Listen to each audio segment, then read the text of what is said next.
Batı medeniyetlerinde yaşayıp İslam'ı tanımayan ve öz Muhammedi İslam'dan uzaklaştırılan insanlara İslam'ın vitrini olarak IŞİD, El-Kaide gibi terör grupları işte Müslümanlar diye gösterilmekte ve İslam dini canilerin ve konuşsamışların dini gibi lanse edilmektedir.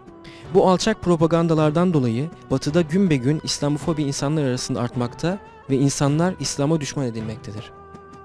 İslam İnkılabı'nın rehberi Ayetullah Seyyid Ali Hameney bu hilekarların propagandalarını boşa çıkartmak adına Batılı gençleri muhatap alarak bir ay kadar süreyle 2 farklı mesaj gönderdi. Mesajında öz Muhammedi İslam'ı araştırmaya ve İslam dinini o dinin kutsal kitabı Kur'an-ı Kerim'den öğrenmeye davet etti. Milyonlarca genç Seyyid Ali Hameney'in bu mektubunu okudu. Ve işte İslam İnkılabı'nın meyveleri.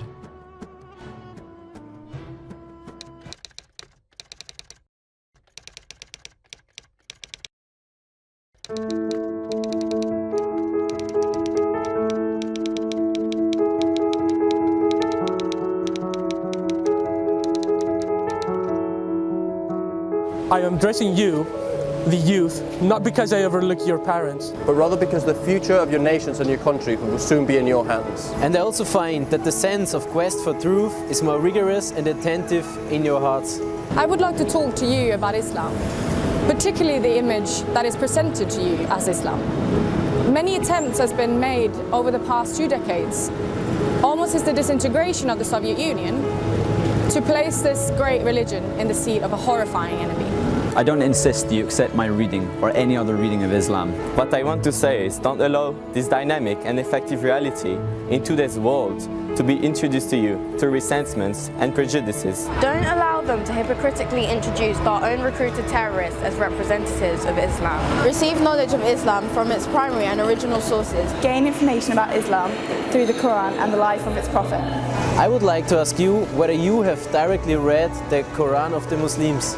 Have you studied the teachings of the Prophet of Islam and his humane ethical doctrines? Have you ever asked yourself how and on the basis of which values has Islam established the greatest scientific and intellectual civilization of the world and raised the most distinguished scientists and intellectuals throughout several centuries? I would like you not to allow the derogatory and offensive image buildings to create an emotional gulf between you and the reality, taking away the possibility of an impartial judgment from you.